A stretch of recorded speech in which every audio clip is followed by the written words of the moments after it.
What is going on, guys? I'm actually recording this a few days after the video you're about to see, but I wanted to get this in here just to say hello and how are you guys doing, and I'm glad to be back.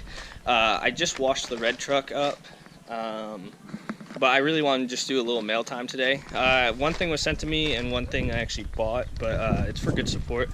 The red truck is looking fabulous. It's about like 7:30 here right now. So first things first, I actually bought this off of Greg A, which I'm sure like 99.9% of you guys follow. He does do Cummins, but he is killing the game. And I went ahead and bought myself a Wrenchworks shirt. I bought the red, white, and dew. Red, white, and dew. Yeah, I got Mountain Dew on my mind. Bought the red, white, and blue Wrenchworks shirt. I'm pumped. I love it. So Greg A, thank you very much. I talked to him a few times about buying some truck parts and stuff that he had, but I never ended up going through with it. But the shirts are awesome. I love them. Anywho, next is coming in from. Hold on here. Next is coming in from a guy I met on Instagram. I believe I'll have to look it up. I'll put his name below. I believe it's Duramax, like 949 or 494. I'll put his name right here. But he went ahead and I don't even know how to open these things.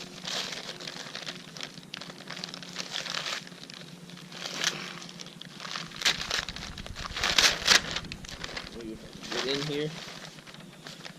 But he went ahead and sent me one of his shirts, which this is the back of it. It's a oh yeah, there you go, Duramax 949. Now I don't need to put it up there, but it's a badass shirt with his truck on it. He's got a badass Instagram page, so if you guys want to go follow that. Sweet truck. He's got I believe a LBZ. It might be a LLY, but it's white. And I want to say it's LBZ, but I'm not 100% sure. But anyways, guys, that's going to do it. So go ahead, stick around, watch the video. As you can tell by the title, we were working on a Dodge today. So we'll catch you later, guys. What is going on, everybody? How are you guys doing today? Welcome back to the channel. Although we usually work on Duramaxes, we got something a little different today. What's up, Kenny? Got a 06 Dodge Cummins that we are installing a AIRDOG, what is it, 4G? Yeah, 4G. Yeah. 165. So the 4G 165, just coming over to lend a hand. Didn't really have anything planned today. I just got back from the gym, so. How far are you? Just drop the tank and yeah, is that it? I got the tank down. Tank's down. Yeah, so we're gonna, I know I did a fast installation on the Duramax I own now. But we'll kind of go over the whole installation process of this and show you guys how to do it on a Dodge. Should have been coming out. I know, I should have, because it's a pain in the ass. So these Dodge things, I'm not hating on Dodge here because we're a Chevy channel, but whoever designed this fuel pump, this doesn't fit in the hole. It's like putting the big square through the circle, and just don't work. So it's kind of a bitch to come out. We had to pry on it right here to get it to clear. But anyways, we're gonna go over modifying the whole pump here, pump assembly here. So the AIRDOG 4G instructions for this are a little confusing, I guess. So we'll do our best to show you how to get everything done and make it happen. Alright, so step one is to remove the sending unit. Step two is if you have a style like this, which we happen to have, it's not as simple as this one, but it's to drill a hole in the top of it for the new suction tube thing. But we need to grind down all these fins here, so that's what we're working on now. You have to grind out this whole section from this line over to this line and take this whole part out and make it flush with the rest of it. We've grinded down the whole area here and drilled a 5/8 hole, and next we have to cut the fuel and return line, which are these two, and take out the wires for the pump. We're gonna read this and then disconnect the power wires and then remove the whole pump from the bottom here, so we'll get back with that. Alright, so we got the pump out, and in order to do this, there are these 3 tabs that sit down inside there, kind of like this. So we cut all these 3 tabs off, disconnected the 2 wires. Be careful not to rip these wires out for your fuel level indicator, which I almost did. So you can see here we cut the tabs, and then you pull that whole pump assembly out, and there you go. So now, oh yeah, this is what this is like the bottom filter that was in the bottom of this thing, and that is absolutely disgusting. So yeah, probably a good thing we're doing this. It's nasty in there. We're gonna clean this whole thing out. We got a bunch more holes to drill first, so I'm gonna keep reading the directions and we'll get to drilling. It's a little different. Alright, so we drilled a hole in the side here. We have the pump out like I showed before. We drilled 2 holes, which we use the bracket for, which is somewhere right here, which holds this straw suction tube in there. We're fixing up the top up here real quick, and then we're going to install the bulkhead fitting, which is this thing, with the suction line and all the clamps and everything, and we will basically be done with this part of the pump, and then we'll throw the tank back in the truck and get everything reconnected and install the actual pump on the truck and then get fired up. So you slide the hard tube through the bottom. It's got a beveled end down there. It's cut on like a 45-degree angle, and you put it through this metal bracket and you bolt the bracket to it and use the double spring clamp here, and then through the hole we drilled earlier, we mounted this whole contraption here. And now we're going to take this hose, and we need to trim it. You trim it down a little bit, but basically you put these between the 2. Actually, I think you can do it bent. I got to read the instructions, but you install this with more of these, double up these clamps, and then she's ready to go back in. Alright, so here's the finished product with the pickup installed on the sending unit, the tube, the pickup tube down, the hole drilled, the bracket mounted, the draw tube down in there, and you have to leave this little check ball. See that little orange check ball down in there?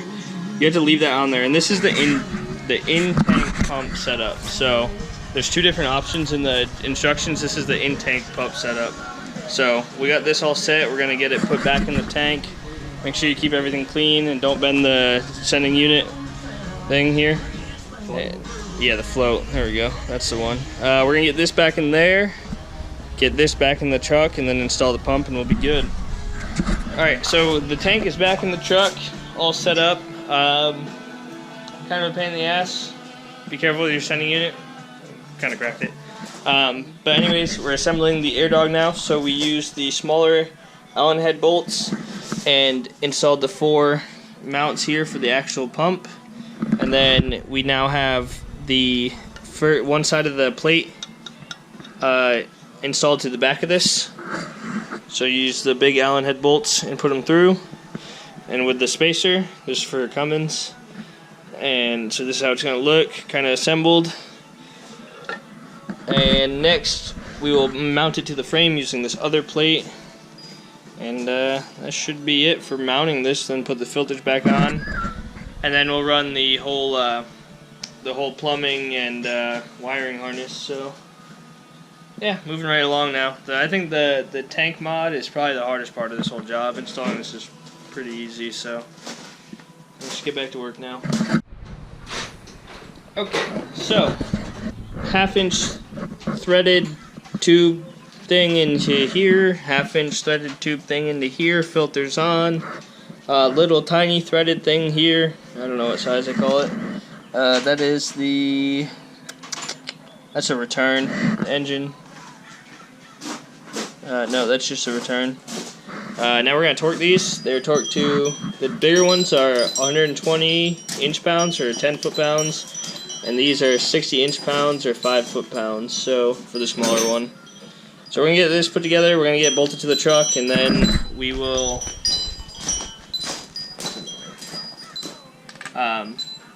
doesn't fit? Nope, it might fit this one. Hold on, let me see. Ah. Okay, that doesn't fit. Anyways, we're gonna get this bolted to the frame, and then we're gonna run all the plumbing for the hoses and the wiring harness, and we will get back to starting the truck with you guys. Alright guys, so before it gets too dark, we are done with the installation of the pump. I don't know if you can see here, it is mounted to the frame. We have the hoses ran, which are the fuel in and the return. I'm just going to shine it up here. I don't know what we're looking at here, but I'm trying to show you the top of the sending unit. The wiring harness plugs in to the factory wiring harness for the sending unit and runs a power wire up to the AIRDOG. Then here we'll show you this. So there's the fuel line to the motor. Got that routed up. Got all the wiring. So the wiring harness comes up through here, connected to the positive, the negative, the relay, and then we have the line going to the CP3 on this 2006 Dodge Cummins. I'm gonna go get some diesel so we can pour it in the filters to prime it, and then we're gonna try and start it. So the pump's turning on though, so that's one step in the right direction. Got the fuel filters filled, the drive shaft back in fully. Now, just so you guys know, it's a little different than Duramax. On Duramax, when you turn the key forward, the pump stays running. But on a Cummins, if you come in here and you start it and you just bump the key, it's going to turn the pump on for about 30 seconds. So, we should be good, and hopefully it'll fire up now. So,